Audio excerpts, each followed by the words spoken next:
കുടുംബമുണ്ടോ? ഉണ്ട്. എന്നാൽ കുടുംബജീവിതത്തിൽ സന്തോഷമുണ്ടോ? ഇല്ല. കാര്യങ്ങളൊക്കെ നടക്കുന്നുണ്ടോ? കാര്യങ്ങളൊക്കെ നടക്കുന്നുണ്ട്. ആഹാരമൊക്കെ കഴിക്കുന്നുണ്ട്. എന്നാൽ സാമ്പത്തികമായി വല്ല മെച്ചമുണ്ടോ? ഒരു മെച്ചവും ഇല്ല. ഇരുട്ട് പതിയെ കയറിക്കൊണ്ടിരിക്കുകയാണ്. ഇപ്പൊ കുറച്ച് വെളിച്ചമുണ്ട്. അത് അറിയാം, മനസ്സ് പറയുന്നുണ്ട് ഇത് മാറും, ഞാൻ കംപ്ലീറ്റ് ആയിട്ട് തകർന്നു പോകാൻ സാധ്യതയുണ്ട് എന്ന് നീ ചിന്തിക്കുന്ന ഒരു പർട്ടിക്കുലർ ടൈമില്ലേ, ആ ടൈം പീരീഡിലാണ് നിന്റെ ജീവിതത്തിന്റെ വെളിച്ചം പതുക്കെ അസ്തമിച്ചുകൊണ്ടിരിക്കുന്ന, നിന്റെ പ്രതീക്ഷകൾ പതുക്കെ അസ്തമിച്ചുകൊണ്ടിരിക്കുന്ന, ഇരുട്ട് പതുക്കെ നിന്റെ ജീവിതത്തിലേക്ക് കയറി വന്ന് ഇരുട്ട് നിന്നെ പൂർണ്ണമായി പിടിക്കുന്നതിന് മുൻപ് അവൻ നിന്നെ വിളിച്ചു വേർതിരിച്ചു.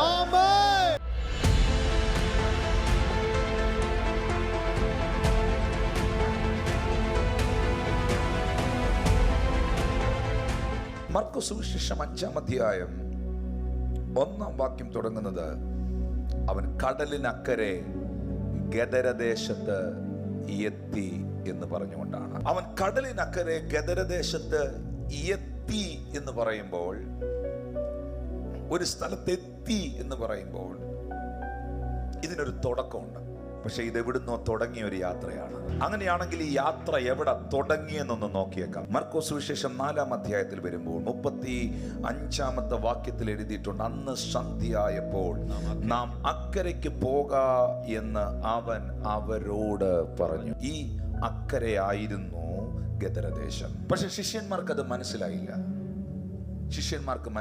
നാം അക്കരയ്ക്ക് പോകാ എന്ന് അവൻ അവരോട് പറഞ്ഞു. അവൻ പടകിൽ ഇരുന്ന പാടെ ശിഷ്യന്മാർ അവനുമായി യാത്ര തുടങ്ങി. ശിഷ്യന്മാരെ ഇപ്പോൾ ഈ പടകെടുക്കാനും യാത്ര ചെയ്യാനും വിളിച്ചത് യേശുവാണ്. വിളിച്ചത് സന്ധ്യായാമത്തിലാണ്.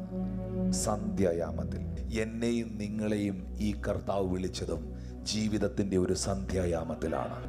അപ്പോൾ നിങ്ങൾ ചോദിക്കും, ബ്രദർ പാസ്റ്റർ, എന്താണ് സന്ധ്യായാമം? പകലിന് ഒത്തിരി മണിക്കൂറുകളുണ്ട്, രാത്രിക്കും ഒത്തിരി മണിക്കൂറുകളുണ്ട്. പക്ഷെ സന്ധ്യായാമം എന്ന് പറയുന്നത് ഒരു ഷോർട്ട് പീരീഡാണ്, ഒരു ചുരുങ്ങിയ സമയമാണ്. 5:30 മണി കഴിഞ്ഞ് 6:30-7 മണി വരെയുള്ള സമയം എന്ന് പറയുന്ന ആ ഒരു 1.5 മണിക്കൂർ 2 മണിക്കൂർ കൊണ്ട് വലിയ ഒരു സംഭവമാണ് ചേഞ്ച് ആകുന്നത്. പകൽ മാറി രാത്രിയായിത്തീരുന്നു. പകലിന് ഒത്തിരി മണിക്കൂറുകൾ, രാത്രിക്കും ഒത്തിരി മണിക്കൂറുകൾ. എന്നാൽ സന്ധ്യായാമം ഒരു ചെറിയ ടൈം പീരീഡാണ്. എന്താണ് സന്ധ്യായാമത്തിന്റെ പ്രത്യേകത? ഉദിച്ചു നിന്നിരുന്ന സൂര്യൻ അസ്തമിക്കുവാൻ തുടങ്ങുന്ന സമയം, വെളിച്ചം പതിയെ മാറി ഇരുട്ട് അകത്തേക്ക് കയറി വരുന്ന സമയം. വെളിച്ചമുണ്ടോ എന്ന് ചോദിച്ചാൽ വെളിച്ചമുണ്ട്. എന്നാൽ നല്ലോണം വെളിച്ചമുണ്ടോ? ഇല്ല. ഇരുട്ടാണോ എന്ന് ചോദിച്ചാൽ ഇരുട്ടുമുണ്ട്. എന്നാൽ ഭയങ്കര ഇരുട്ടാണോ? അല്ല. ഇരുട്ടുമല്ല, വെളിച്ചവുമല്ല. എന്നാൽ ചില മിനിറ്റുകൾക്കകത്ത് ഇതും പൂർണ്ണമായും ഇരുട്ടാവും. സന്ധ്യ അധിക നേരം നിൽക്കത്തില്ല, പെട്ടെന്ന് ഇരുട്ടും, പെട്ടെന്ന് ഇരുട്ട് കയറി വരും. വെളിച്ചമുണ്ടോ എന്ന് ചോദിച്ചാൽ ഉണ്ട്. എന്നാൽ ഇരുട്ടുണ്ടോ കൂട്ടത്തിൽ ചോദിച്ചാൽ ഇരുട്ടുമുണ്ട്. രണ്ടും കെട്ട അവസ്ഥ. കുടുംബമുണ്ടോ? ഉണ്ട്. എന്നാൽ കുടുംബജീവിതത്തിൽ സന്തോഷമുണ്ടോ? ഇല്ല. ബിസിനസ് ഉണ്ടോ? ബിസിനസ് തുടങ്ങിയായിരുന്നു. വല്ല നന്മയുണ്ടോ? ഒരു നന്മയില്ല. പിള്ളേരുണ്ടോ? പിള്ളേരുണ്ട്. എന്നാൽ അവരെയും കൊണ്ട് വല്ല സന്തോഷമുണ്ടോ? ഇല്ല. കാര്യങ്ങളൊക്കെ നടക്കുന്നുണ്ടോ? കാര്യങ്ങളൊക്കെ നടക്കുന്നുണ്ട്. ആഹാരമൊക്കെ കഴിക്കുന്നുണ്ട്. എന്നാൽ സാമ്പത്തികമായി വല്ല മെച്ചമുണ്ടോ? ഒരു മെച്ചവും ഇല്ല. ഇരുട്ട് പതിയെ കയറിക്കൊണ്ടിരിക്കുകയാണ്. ഇപ്പൊ കുറച്ച് വെളിച്ചമുണ്ട്. അത് അറിയാം, മനസ്സ് പറയുന്നുണ്ട് ഇത് മാറും, ഞാൻ കംപ്ലീറ്റ് ആയിട്ട് തകർന്നു പോകാൻ സാധ്യതയുണ്ട് എന്ന് നീ ചിന്തിക്കുന്ന ഒരു പർട്ടിക്കുലർ ടൈമില്ലേ, ഈ ഇരുട്ട് മുഴുവനായി നിന്നെ കാർന്ന് പിടിക്കുമെന്ന് നീ ചിന്തിക്കുന്ന ഒരു പ്രത്യേക ടൈം പീരീഡില്ലേ, ആ ടൈം പീരീഡിലാണ് നിന്റെ ജീവിതത്തിന്റെ വെളിച്ചം പതുക്കെ അസ്തമിച്ചുകൊണ്ടിരിക്കുന്ന, നിന്റെ പ്രതീക്ഷകൾ പതുക്കെ അസ്തമിച്ചുകൊണ്ടിരിക്കുന്ന, ഇരുട്ട് പതുക്കെ നിന്റെ ജീവിതത്തിലേക്ക് കയറി വന്ന് ഇരുട്ട് നിന്നെ പൂർണ്ണമായി പിടിക്കുന്നതിന് മുൻപ് അവൻ നിന്നെ വിളിച്ചു വേർതിരിച്ചു.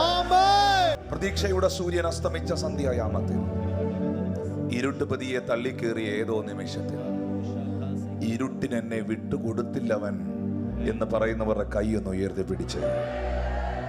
ഇരുട്ടിനെന്നെ വിട്ടുകൊടുത്തില്ലവൻ, പക്ഷെ ഞാൻ ഇരുട്ട് കണ്ടായിരുന്നു. ക്രിസ്തീയ ജീവിതം യേശുവിൻ്റെ കൂടെയുള്ള യാത്രയാണ്. ഇത് യേശുവിൻ്റെ കൂടെയുള്ള യാത്രയാണ്. വിളിക്കപ്പെട്ടത് സന്ധ്യായാമത്തിലാണ്. വിളിച്ചത് ദൈവപുത്രനാണ്. എഴുന്നേൽപ്പിച്ചത് കർത്താവാണ്. ദൈവദാസനെ വിളിച്ചത് ദൈവമാണെങ്കിൽ, എഴുന്നേൽപ്പിച്ചത് കർത്താവാണെങ്കിൽ അവൻ കൂടെ നിൽക്കും. ഞാനിത് അനുഭവിക്കുക. ഹല്ലേലൂയ. ഒരുത്തന്റെ മേളിൽ ഒരു അഭിഷേകം ഉണ്ടെങ്കിൽ, ഒരുത്തനെ ദൈവം വിളിച്ചിട്ടുണ്ടെങ്കിൽ, അവൻ ഏത് സിറ്റുവേഷനിലാണെങ്കിലും അവനെ ശക്തീകരിക്കുന്ന ഒരു ദൈവം അവന്റെ കൂടെ.